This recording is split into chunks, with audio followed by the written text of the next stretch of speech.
RBSC Hindi ज्ञान के इस भाग में आप सभी का बहुत बहुत स्वागत है।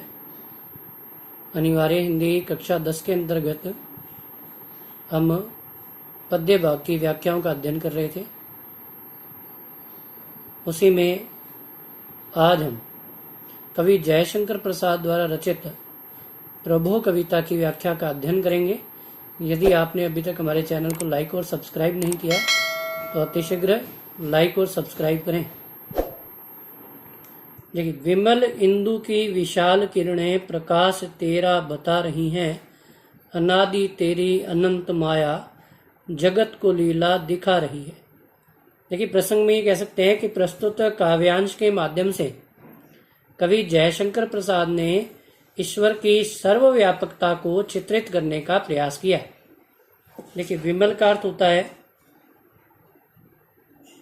स्वच्छ या निर्मल, इंदु यानी चंद्रमा,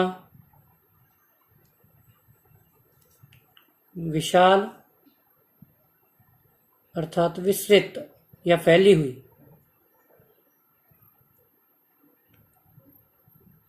कवि जयशंकर प्रसाद कहते हैं कि चंद्रमा की स्वच्छ और निर्मल किरणें फैलकर तुम्हारे प्रकाश को बता रही हैं, अर्थात तुम्हारी सर्वव्यापकता को चित्रित कर रही हैं। अनादि तेरी अनंत माया जगत को लीला दिखा रही है कि चंद्रमा की फैली हुई ये विशाल किरणें यह बता रही हैं कि ईश्वर की माया कितनी अनादि और अनंत है। अनादि का अर्थ होता है जिसका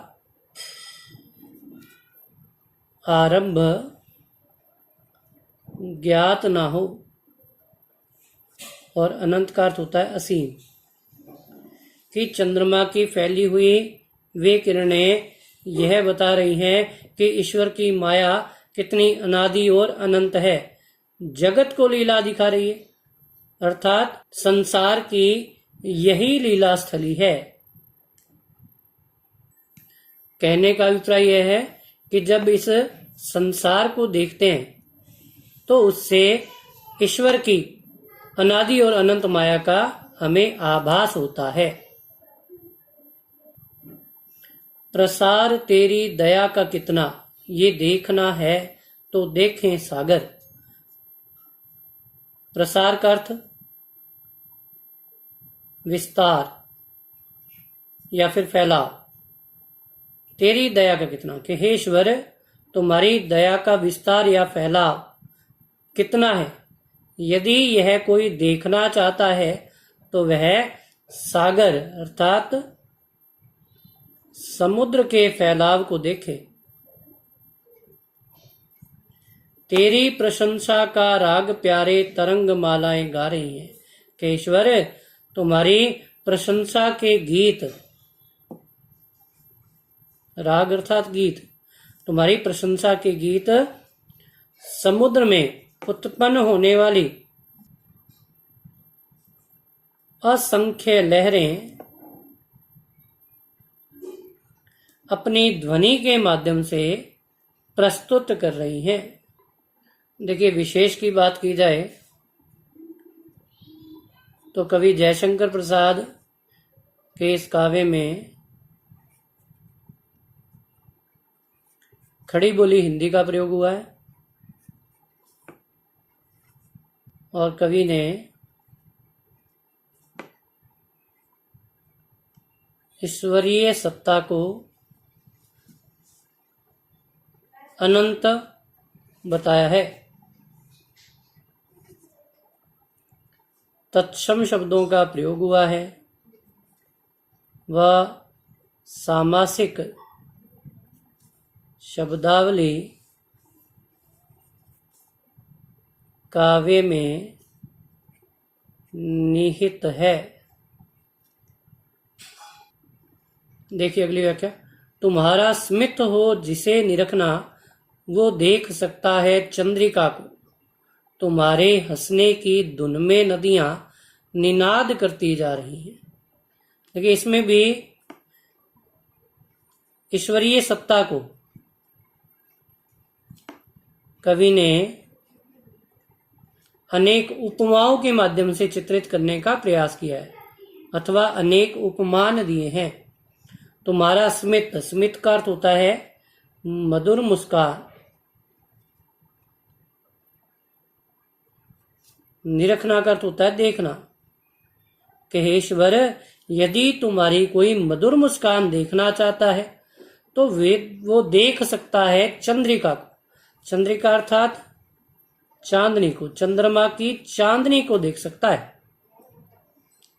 तुम्हारे हंसने की धुन में नदियां निनाद करती जा रही है और तुम्हारे हंसने की धुन अर्थात ध्वनि, हंसने की ध्वनि या हंसने के शब्द यदि कोई सुनना चाहता है तो वह निनाद का अर्थ होता है नदियों की कलनाद ध्वनि, तो वह नदियों की कलनाद ध्वनि को सुने। विशाल मंदिर की यामिनी में जिसे देखना हो दीपमाला, यामिनी अर्थात रात्रि, कि रात्रि में इस जगत रूपी विशाल मंदिर में यदि कोई दीपमाला अर्थात दीपकों की कतार को देखना चाहता है तो तारक गण की ज्योति उसका पता अनूठा बता रही है। तारक गण अर्थात तारों की, रात्रि के समय प्रतीत होने वाले तारों का प्रकाश, ज्योति अर्थात प्रकाश, पता अनूठा बता रही है। अर्थात तारों के प्रकाश के माध्यम से तुम्हारी सत्ता का आभास हो जाता है।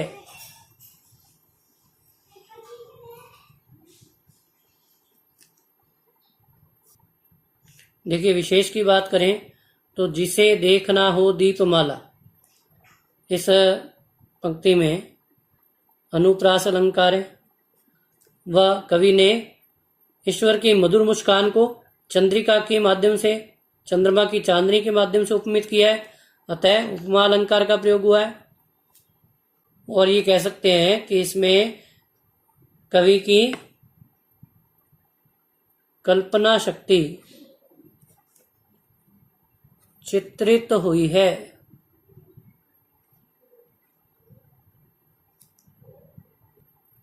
देखिए अगली व्याख्या।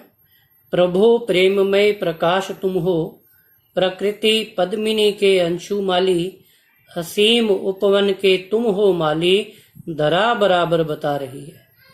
देखिए, इसमें प्रसंग में ये कह सकते हैं कि प्रस्तुत काव्यांश के माध्यम से कवि ने ईश्वर को इस संपूर्ण सृष्टि का पालक या रक्षक बताया है।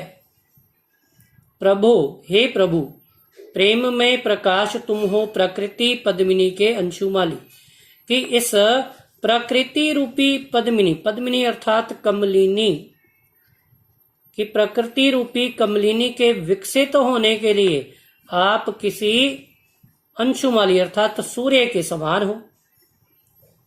अर्थात जिस प्रकार सूर्य के प्रकाश से चराचर जगत को ऊर्जा प्राप्त होती है, जीवन प्राप्त होता है, उसी प्रकार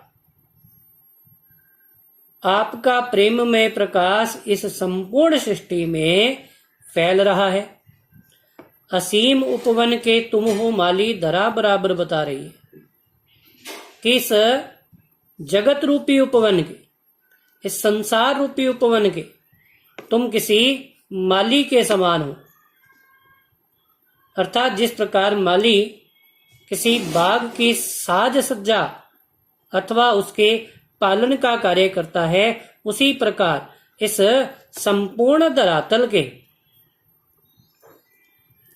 आप रक्षक